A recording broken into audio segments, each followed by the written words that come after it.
Selamat pagi Bapak Ibu Saudara sekalian, kita akan kembali bersama-sama merenungkan firman Tuhan yang saya beri tema doa yang tak terjawab. Bacaan firman tertulis dalam Yesaya 59 ayat yang pertama dan yang kedua demikian. Sesungguhnya tangan Tuhan tidak kurang panjang untuk menyelamatkan dan pendengarannya tidak kurang tajam untuk mendengar.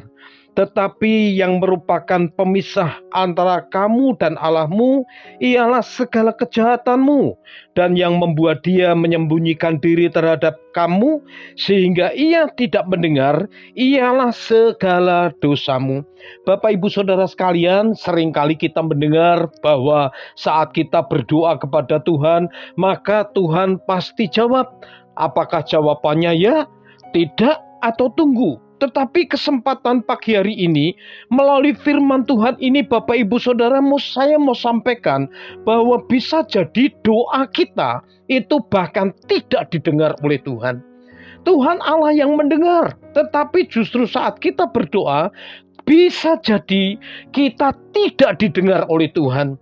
Bapak Ibu Saudara bisa lihat di dalam pasal sebelumnya, Yesaya 58, bahkan bangsa Israel mereka berdoa, mereka berpuasa, mereka mencari Tuhan, tetapi Tuhan tidak mau mendengar doa mereka. Kenapa?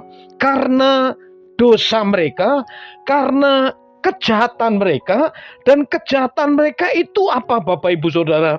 Mereka berbuat jahat terhadap sesamanya. Tidak saja secara fisik mereka menganiaya orang lain, tetapi jahat itu dalam terjemahan bahasa asli disebut dengan rahasia. Rahasia itu apa? Rahasia itu kita membuat orang lain itu kelihatan buruk. Kita membuat orang lain kelihatan tidak berguna, dan itu yang disebut dengan kejahatan. Dan Bapak Ibu Saudara, Alkitab mencatat di dalam kitab Yesaya ini, Tuhan tidak mau dengar, bahkan menyembunyikan diri karena dosa yang dibuat oleh umat Israel. Bahkan tidak cuma di dalam kitab Yesaya, di dalam kitab Yeremia pasal 15, Tuhan ngomong kepada Yeremia, sekalipun Samuel dan juga Musa datang untuk berdoa, Tuhan juga tidak mau mendengar karena pelanggaran dan dosa-dosa Israel yang terus dikerjakan dan dilakukan di dalam kehidupan mereka. Bapak Ibu Saudara sekalian, mari kita jangan anggap enteng. Justru karena dosalah Yesus itu tersalib di atas kayu salib. Karena dosa dan kesalahan kita, pelanggaran kita, maka Yesus harus mati tergantung di atas kayu salib.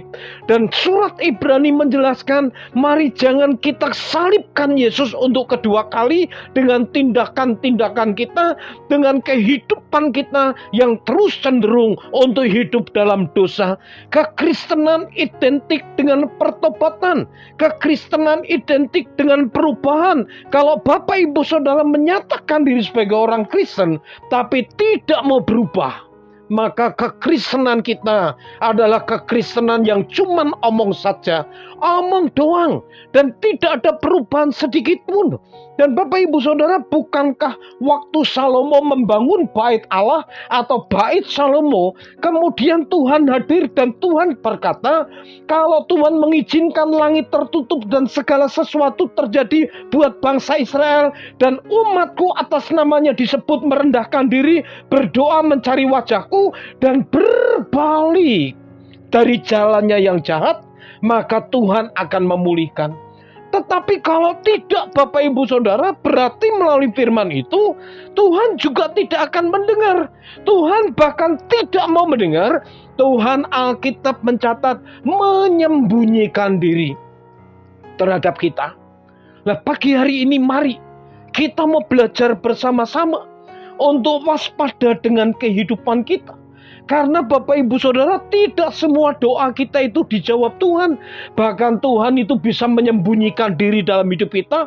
Dan kalau kita baca di dalam firman Tuhan Bapak Ibu Saudara, kalau kita terus hidup dalam dosa, maka kasih karunia Allah itu tidak berlaku dalam hidup kita. Dengan kata lain, kita hidup di luar Tuhan. Makanya di dalam kisah tentang pokok anggur, dikatakan kalau kita ini di luar Tuhan, kita tidak dapat berbuat apa-apa, tidak akan menghasilkan buah. Lah tinggal kita lihat hidup kita Bapak Ibu Saudara, kira-kira menghasilkan buah apa? Apakah kita sudah hidup dalam kebenaran? Kita ini tidak hidup dalam kepahitan? Kasih kita adalah kasih untuk semua orang, atau kasih yang pilih-pilih, kasih yang memandang sebelah mata? Dan itulah yang ditegur oleh Tuhan melalui Yakobus buat bangsa Israel. Mereka pilih-pilih orang, mereka mengasihi Tuhan, percaya kepada Tuhan hanya dengan separuh hati, dan disebutkan oleh firman Allah, mereka memiliki iman yang kosong. Pagi hari ini, kalau kita rindu doa kita tidak cuma didengar, tetapi jawabannya sesuai dengan harapan kita. Mari kita mau belajar hidup dalam pembaharuan, hidup dalam perubahan, hidup dalam pertobatan. Amin. Mari kita berdoa. Bersyukur buat kesempatan pagi hari ini, buat firman-Mu yang boleh mengingatkan kepada kami, tolong dan bantu kami, supaya kami boleh hidup sesuai dengan firman Tuhan. Dalam nama Yesus kami berdoa, haleluya, amin.